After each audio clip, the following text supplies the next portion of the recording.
ರೇಣುಕಾಸ್ವಾಮಿ ಹತ್ಯೆ ಪ್ರಕರಣದ ಆರೋಪಿಗಳಾದ ದರ್ಶನ್ ಸೇರಿದಂತೆ ಒಟ್ಟು 7 ಆರೋಪಿಗಳ ಹೈಕೋರ್ಟ್ ಜಾಮೀನನ್ನ ರದ್ದುಗೊಳಿಸಬೇಕು ಅಂತ ಸುಪ್ರೀಂ ಕೋರ್ಟ್ಗೆ ಸರ್ಕಾರ ಮೇಲ್ಮನವಿಯನ್ನ ಸಲ್ಲಿಕೆ ಮಾಡಿತ್ತು. ಇದೇ ವಿಚಾರಕ್ಕೆ ಸಂಬಂಧಪಟ್ಟ ಹಾಗೆ ಇವತ್ತು ಒಂದು ಡೆವಲಪ್ಮೆಂಟ್ ಆಯಿತು. ಸದ್ಯ ಒಂದು ರಿಲ್ಯಾಕ್ಸ್ ಕೂಡ ಸಿಕ್ಕಿದೆ. ಏನದು ಈ ಸ್ಟೋರಿ ನೋಡಿ. ಕೊಲೆ ಕೇಸ್ನಲ್ಲಿ ದರ್ಶನ್ ಅಂಡ್ ಗ್ಯಾಂಗಿಗೆ ರಿಲೀಫ್. ಹೈಕೋರ್ಟ್ ಆದೇಶಕ್ಕೆ ತಡೆ ನೀಡಲು ಸುಪ್ರೀಂ ನಿರಾಕರಣೆ. ನಟ ದರ್ಶನ್ ಸೇರಿ 7 ಆರೋಪಿಗಳಿಗೆ ನೋಟಿಸ್. ರೇಣುಕಾಸ್ವಾಮಿ ಕೊಲೆ ಪ್ರಕರಣದಲ್ಲಿ ದರ್ಶನ್ ಅಂಡ್ ಗ್ಯಾಂಗಿಗೆ ಸುಪ್ರೀಂ ಕೋರ್ಟ್ನಿಂದ ಬಿಗ್ ರಿಲೀಫ್ ಸಿಕ್ಕಿದೆ. ಹೈಕೋರ್ಟ್ ಆದೇಶಕ್ಕೆ ತಡೆ ನೀಡಲು ಸುಪ್ರೀಂ ಕೋರ್ಟ್ ನಿರಾಕರಿಸಿದೆ. ದರ್ಶನ್, ಪವಿತ್ರ ಗೌಡ ಸೇರಿದಂತೆ ಇತರ ಆರೋಪಿಗಳಿಗೆ ಸುಪ್ರೀಂ ಕೋರ್ಟ್ ನೋಟಿಸ್ ಅನ್ನು ಜಾರಿ ಮಾಡಿದೆ. ನಟ ದರ್ಶನ್ ಸೇರಿದಂತೆ 7 ಜನ ಆರೋಪಿಗಳಿಗೆ ಹೈಕೋರ್ಟ್ ಜಾಮೀನನ್ನ ಕೊಟ್ಟಿದೆ. ಈ ಪ್ರಕರಣಕ್ಕೆ ಸಂಬಂಧಪಟ್ಟಂತೆ ಇವತ್ತು ವಿಚಾರಣೆಯನ್ನು ಕೂಡ ಸುಪ್ರೀಂ ಕೋರ್ಟ್ ನಡೆಸಿದೆ. ಮುಖ್ಯವಾಗಿ 7 ಜನ ಆರೋಪಿಗಳೇನಿದ್ದಾರೆ ಅವರಿಗೆ ಇವತ್ತು ಸುಪ್ರೀಂ ಕೋರ್ಟ್ ನೋಟಿಸ್ ಅನ್ನು ಕೂಡ ಕೊಡುವಂತ ಕೆಲಸವನ್ನ ಮಾಡಿರುವಂತದ್ದು. ಇದರ ಜೊತೆಗೆ ಇತರೆ ಆರೋಪಿಗಳು ಅಂದ್ರೆ ಈ ಪ್ರಕರಣದಲ್ಲಿ ಯಾರಾದರೂ ಜಾಮೀನು ಸಿಗದೆ ಉಳಿದಂತಹ ಇತರೆ ಆರೋಪಿಗಳಿದ್ರೆ ಆ ಆರೋಪಿಗಳಿಗೆ ಇವರ ಜಾಮೀನಿನ ಪ್ರಕರಣವನ್ನ ಆಧಾರವಾಗಿಟ್ಟುಕೊಂಡು ಜಾಮೀನನ್ನ ಕೊಡಬಾರದು.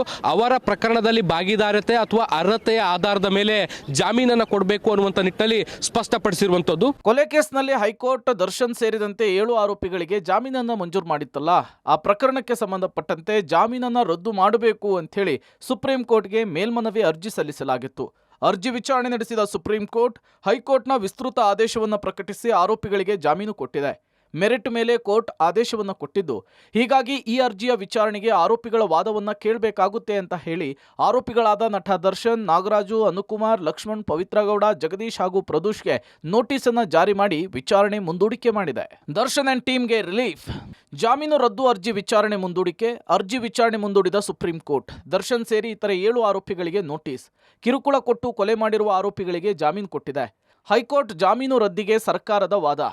ಮೆರಿಟ್ ಮೇಲೆ ಆರೋಪಿಗಳಿಗೆ ಜಾಮೀನು ಕೊಡಲಾಗಿದೆ. ಹೈಕೋರ್ಟ್ ಆದೇಶಕ್ಕೆ ತಡೆ ನೀಡಲು ಒಪ್ಪದ ಸುಪ್ರೀಂ. ರಾಜ್ಯ ಸರ್ಕಾರ ತನ್ನ ವಾದವನ್ನ ಈ ದರ್ಶನ್ ಮತ್ತು ಅವರ ಸಹಚರರಿಗೆ ಹೈಕೋರ್ಟ್ ಕೊಟ್ಟಂತ ಬೇಲನ್ನ ರದ್ದು ಮಾಡಬೇಕಂತ ಸುಪ್ರೀಂ ಕೋರ್ಟ್ ಇವತ್ತು ಮನವಿ ಮಾಡಿಕೊಂಡಿದ್ದಾರೆ. ಅವರ ಮನವಿಯನ್ನು ಸುಪ್ರೀಂ ಕೋರ್ಟ್ ಇವತ್ತು ಎತ್ತಿ ಹಿಡಿದಿದೆ ಮತ್ತು ನೋಟಿಸ್ ಅನ್ನ ಮಾಡಿದೆ. ಇವತ್ತು ದರ್ಶನ್ ಮತ್ತು ಪವಿತ್ರಗೌಡ ಹಾಗೂ ಸಹಚರರಿಗೆ ನೋಟಿಸ್ ಸುಪ್ರೀಂ ಕೋರ್ಟ್ ಇಂದ ಹೋಗಿದೆ. ಅಕಸ್ಮಾತ್ ಏನಾದರೂ ಯಾರಿಗಾದ್ರೂ ಈ ಸಹಚರರಿಗೆ ಬೇಲ್ ಸಿಕ್ಕಿದ್ದಿಲ್ಲ ಅಂದ್ರೆ ಅಲ್ಲಿ ಆ ಮೆರಿಟ್ ಅರ್ಹತೆಯನ್ನು ಹೈಕೋರ್ಟ್ ಅಲ್ಲಿ ಏನು ಫೈಂಡಿಂಗ್ಸ್ ಇದ್ದಾವೆ ಆ ಫೈಂಡಿಂಗ್ಸ್ ಅನ್ನ ಮಿಸ್ಯೂಸ್ ಮಾಡ್ಕೋಬಾರ್ದು ಅಂತ ಹೇಳಿದ್ದಾರೆ.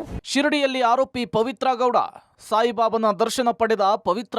ಇನ್ನು ಕೊಲೆ ಕೇಸ್ನಲ್ಲಿ ಬೇಲ್ ಪಡೆದಿರುವ ಕೊಲೆ ಆರೋಪಿ ಪವಿತ್ರ ಗೌಡ ಶಿರಡಿ ಸಾಯಿಬಾಬನ ದರ್ಶನ ಪಡೆದಿದ್ದಾರೆ.